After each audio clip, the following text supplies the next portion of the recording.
એ નબળાઈ કિંજલને પૂછ્યું કે તું મારી સાથે લગ્ન કરીશ? એ ઉત્કર્ષ કેવી રીતે પૂછ્યું? કિંજલ, તું મારી સાથે લગ્ન કરીશ? કે પછી આઈ લવ યુ કિંજલ? અરે એ બધું જવા દે, પણ મને એ કે કિંજલનું રિએક્શન શું હતું? એને હા પાડી કે પછી ગાલ પર દે સટાક સટાક સટાક? મને શું ખબર, ખાણમાં જાય હા કે ના કે, અહીંયા ફરક કોને પડે છે? सही है बॉस, अपना काम बनता भाड़ में जाए जनता। પણ તું જરાય ચિંતા ના કરતો હા, તું કિંજલ કરતા બેટર છોકરી ડિઝર્વ કરે છે. છોડ ને, હું પણ કિંજલને આજ કહેતો આવ્યો હતો, પણ અંતે તો ચતુર કાગડો નરક પર જઈને બેઠો. શું વાત છે રાહુલ? તે ઇન્ટેલિજન્ટ લોકોની કંપની તરફ પડી હા? ઊંચા લેવલની વાતો કરતો થઈ ગયો તું. મારી વાત જવા દે, ઉત્કર્ષની વાત કર. તો ઉત્કર્ષ, તું ઓપ્શન લॉक કરું?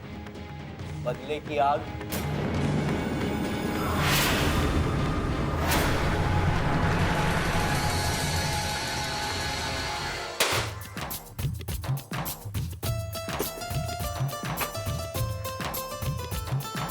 ગુલાબ, શટર ખોલ.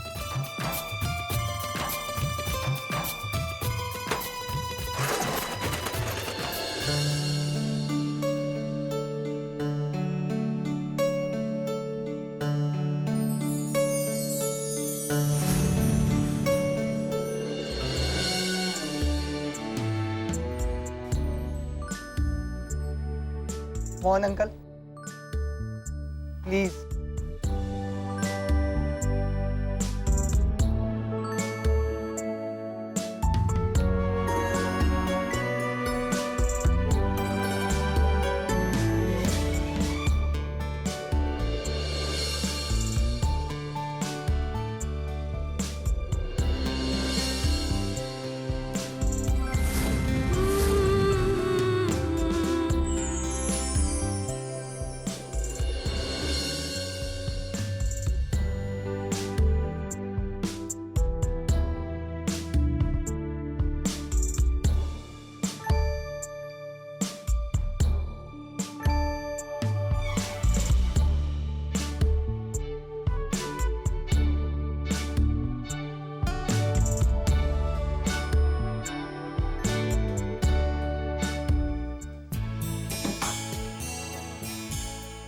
કિંજલ, જૂનું બધું ભૂલી જા.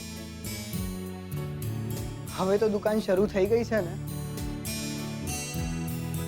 હા, પણ આપણે આ દુકાન કાલે નવેસરથી શરૂ કરીશું, ધ્વજવંદન પછી. સુશાંતભાઈ, તું પણ આવજે. હા, હા, પપ્પા બરાબર કહી રહ્યા છે. Sushant, thank you. આજે આ દુકાન ફક્ત અને ફક્ત તમારા પ્રયત્નને કારણે ખુલી શકી છે. So thank you very very very much. બસ ખાલી થેન્ક યુ?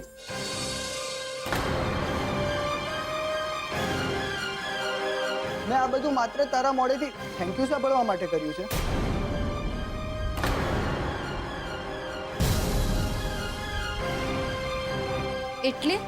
એટલે એમ કે એક હાથ से ले तो एक हाथ से दे.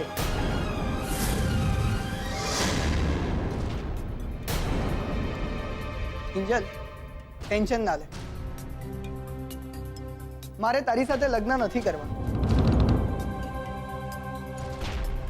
મોહન અંકલ, મેં પહેલા કીધું હતું ને કે હું અહીંયા લગ્ન અર્થે આવ્યો છું. તો મારી ઈચ્છા છે કે કિંજલ જો મને મારી લાઈફ પાર્ટનર સિલેક્ટ કરવામાં મદદ કરશે ને તો મને બહુ ગમશે. બોલ કિંજલ, મંજૂર છે? મદદ કરીશ? જો એક હાથે લે અને એક હાથે દે એમ જ હોય તો પછી છૂટકો ક્યાં છે? પણ સુશાંતભાઈ, મને તમારી એક વાત ના સમજાય. લોકો આવતીકાલે સ્વતંત્ર દિવસ ઉજવવાના છે અને તમે એક ડગલું ગુલામી તરફ. ગુલામ કઈ પણ અત્યારથી ના ડરાવ અમને. જા જઈને ચા બનાવ. અને હા સુશાંતભાઈ, ચા પીને જજે. હા, નહીં તો કિંજલ તને મદદ. એમ તો પછી ચોફી ચાલશે, એ પણ મારા હાથની. કોઈ કે મને બહુ સરસ ચોફી બનાવતા શીખવાડી છે. તો થઈ જાય. ડન. યસ. ચાલ ગુલાબ, આપણે ચોફી બનાવીએ. તું છે ને જલ્દીથી પહેલા મારા માટે ચા ને કોફી લેતો આવ.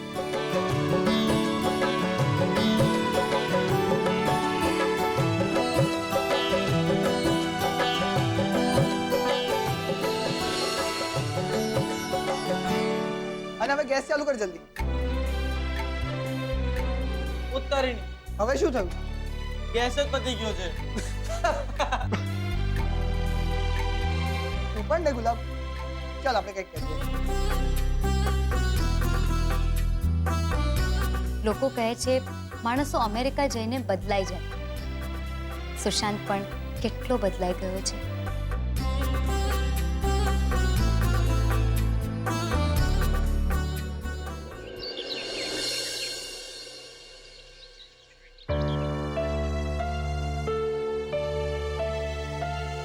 મને પણ તો ખબર પડે કે નકલી રેડ લોકો પાડે કેવી રીતે છે.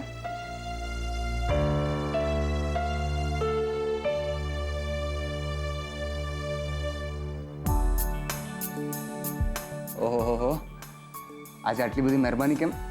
તો બીજું શું કરું? સર તો આજકાલ બહુ બિઝી છે ને કે એમને ટાઈમ જ નથી. ફોન તો ઉપાડી લેશે પણ પછી જવાબ આપી દેશે. હેલો સેજલ, હું છે ને બહુ બિઝી છું, હું તારી સાથે પછી વાત કરું. અને પછી કોઈ દિવસ આવે જ નહીં. એમ ચાલો, તને સમજ તો પડી કે અમારા દિલ પર કેવી તલવારો ચાલતી હશે અમારી સુપર બિઝી સીએ મેડમ. સારું ચાલ, સંભળાવ નહીં ને. રૂપેશ, મારે તારી સાથે એક ખાસ વાત કરવી હતી. કિંજલે મને કહ્યું કે જે લોકો રેડ પાડવા માટે આવ્યા હતા ને એ લોકો ફ્રોડ હતા. મને ખબર છે. આપણે તો 1.5 કરોડનું નુકસાન થઈ ગયું ને. પપ્પાજીને કેમ છે? પપ્પાને સારું છે, પોલીસ સ્ટેશન ગયા છે. મેં એમને કીધું કે હું આવું તમારી સાથે, પણ એમને કીધું ના. ઠીક છે, ના તો ના. અરે હા, ઉત્કર્ષ ક્યાં છે? એને ખબર છે આ વિશે? ઉત્કર્ષની કોને ખબર છે? અહીંયા 2 દિવસથી, છેલ્લા 2 દિવસથી ગાયબ છે ભાઈ. એકદમ મૌની બાબા બનીને બેઠા છે. કેમ, હવે પાછું નવું શું થયું? કેમ, તને કંઈ ખબર જ નથી? આઈ મીન કિંજલે તને કંઈ કીધું નથી? ના. તો ઘણી બધી વાતો કરવાની છે આપણે. પણ સેજલ, તને ઓફિસ જવામાં મોડું થતું હશે ને? ના, મારે પણ તારી સાથે બહુ બધી વાતો કરવાની છે. થોડી મારા વિશે અને થોડી આપણા વિશે.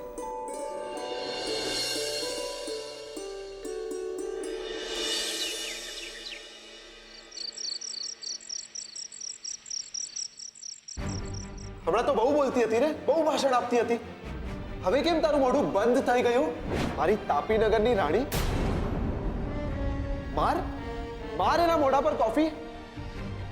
પણ એક વાત તો હું ચોક્કસથી કહીશ કિંજલ, મારા પ્રેમનો, મારી લાગણીનો ફાયદો ઉપાડ્યો.